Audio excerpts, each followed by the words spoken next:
Chapter 5, Section 3. Again, I want to remind you about the biggest idea that we're talking about, and that is the idea that Rome became the largest and most powerful empire in the world, and because of that, they contributed a lot of things to cultures around the world. Nothing says that more than Section 3. You're going to see that there are a lot of contributions found in this section. All right, Chapter 5, Section 3, which you're going to take notes on from page 23 to 27 in your packets, is called Culture and Society in the Roman World.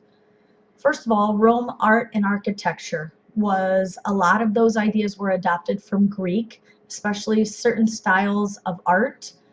Statues that were displayed in public buildings like the Colosseums, and many of the murals that were produced to use in the private homes were all Greek art styles. Rome had no real copyright issues, and so copies were very popular to have. The Greeks strived for an ideal appearance in their art and architecture, and remember, they strived really for perfection. And the Romans really did not borrow that idea at all from the Greeks. They would rather reproduce realistic appearances. So on the Greece versus Rome comparison chart, we are going to compare the art and architecture. In Greece, as mentioned above, they strived for perfection in their artwork, and Rome strived for realistic appearances. All right, the biggest thing that Rome contributed to the world of art and architecture was the idea of curved lines. They used the arch, which was not invented by the Romans, but by the Sumerians in Mesopotamia. However, because of their excessive use, if you will, of the arch in buildings like the Colosseum and their aqueducts, the Romans are really kind of been given credit for the arch. The vaulted ceilings, as in the cathedrals and so forth, in the Pantheon and in any other Colosseum that's really, or a basilica that's found in ancient Rome. And the dome. And the most perfect example of the dome is in the Pantheon. And again, I just want to remind you that both the arch and the dome were first used by the Sumerians, not the Romans. The Pantheon is a perfect example of that Greco-Roman architecture. The front portion of the Pantheon, found still currently in Rome, is basically a mini version of what Greek temples would look like, with the columns, the symmetry, made out of marble. And the back portion was definitely a Roman idea because it used the dome and the roundness that Romans were well known for building a lot of things that were circular. The picture on the left here is the example of inside the dome. This is a picture of it from the outside, and you can see the skylight here, and this is a picture of the front with the Greek portion of the building. I didn't see it. Oh, I see it. Another thing that the Romans used was the idea in their engineering was using concrete on a massive scale. Greeks never really used the idea of concrete, and so the Romans really started to use this idea, and typically they covered the concrete with red bricks and or marble, and so that saved a lot of money on the architecture because nothing was made out of solid marble like the Greeks did. Another good thing to understand about concrete is we have learned a lot about concrete and making it from the Roman concrete. And if you read the little section called Connections Past to Present, found on page 164, that gives you some more insight on what we've actually borrowed from the Romans as far as concrete goes. This is a picture from Pompeii, And you can see that the front portion of this building, or what's left of it, were the marble columns. And then you can see that the side columns were the red brick. Now they weren't like this always, and they were covered with concrete and or marble, and they have just worn down simply because this is a picture from Pompeii, which was covered with volcanic ash for hundreds of years. All right, as far as on the Greece versus Rome comparison chart dealing with architecture, again, they still were striving for perfection for Greece, and more realistic ideas of architecture for Rome are more practical. But remember, Greece was well known for their columns, which were specifically made out of marble. The three types, remember, were Doric, Corinthian, and Ionic. Rome is more well known for the curved lines of the arch, the vault, and the dome, and they used more red brick and concrete. In Greece, you have the Parthenon, and in Rome you have the Colosseum. You also have the Pantheon, which was that perfect blend of both Greek and Roman architectural styles, which is found in Rome today. Another thing that the Romans were well known for as far as art, architecture, and engineering was their brilliance in building roads, bridges, and aqueducts.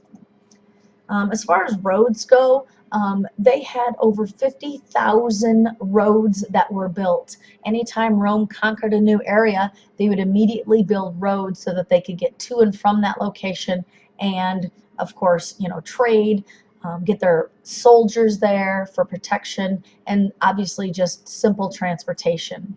So the saying, all roads lead to Rome, well, that is really literal at this point in time, because of the 50,000 roads, they did literally all eventually lead back to Rome, and so they could get troops in and out from borders to the central location of Rome in a relatively short time. Now, part of the reason why their roads were so well constructed is because of the engineering that went into building each of the roads. So they have layers of sand, gravel, cement mortar, and then on top they had a large drainage ditch along the sides, like we have as far as gutters, and then they topped it with large stone slabs. And because of their great construction, you can see this picture found in Pompeii today of how great the roads look even today.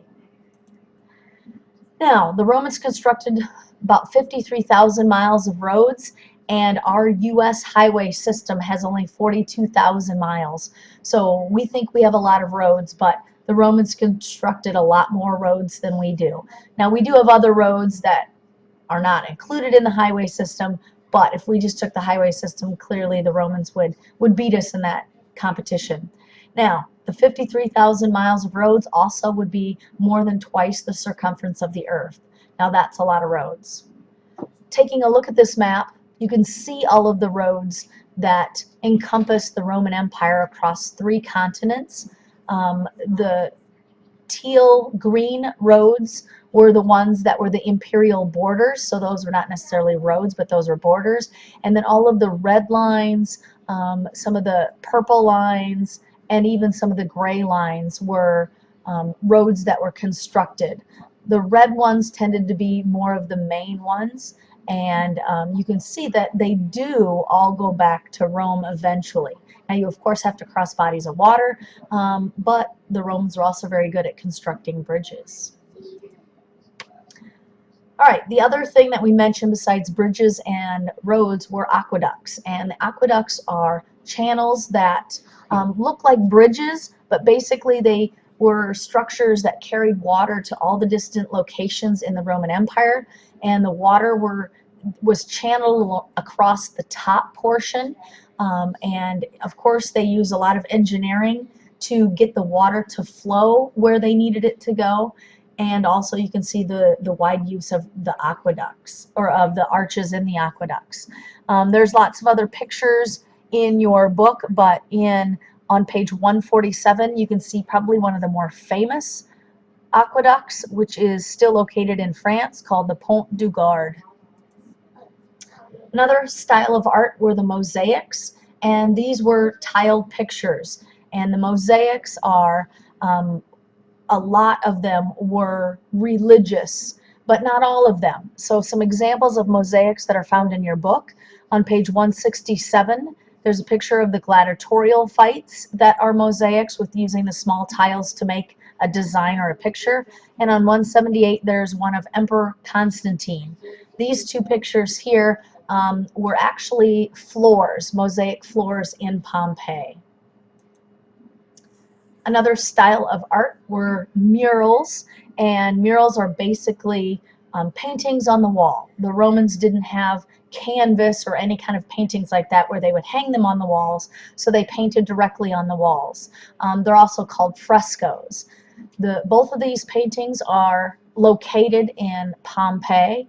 The picture on the right just depicts a portrait of the family that lived in the home, and on the left you can see the vivid colors that still exist from the city of Pompeii. Other examples of murals, page 151 in your book was an Etruscan mural, 162 was another one from Pompeii, and so is 165, and then on 172 there is a mural of Christian disciples. Moving on to Roman literature, there were a few people that we need to mention that were Roman writers, and the first one is Virgil, and he wrote the Aeneid. And the Aeneid was one of those epic long poems, and it was about the character of Aeneas, who portrayed the characteristics of the ideal Roman. And the Aeneid is still read today in a lot of world literature classes, so that's why it would be a contribution. Another Roman literature writer was Horace, and Horace wrote what was known as the satires, and those satires were exactly what it sounds like. They made fun of the weaknesses that the human beings had in Rome, and they did have a lot.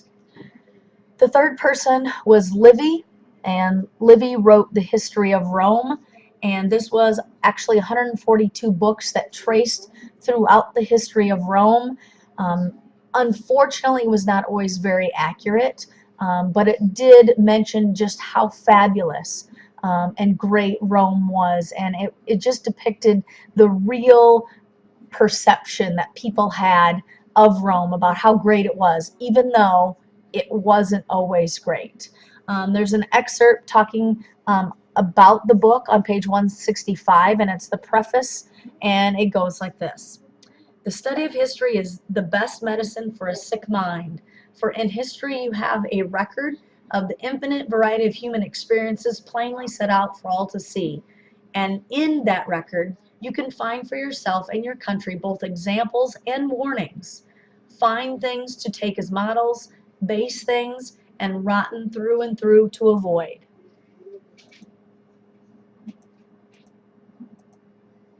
All right, as far as literature on our Greece versus Rome comparison chart, we're going to compare people and or compare pieces of literature.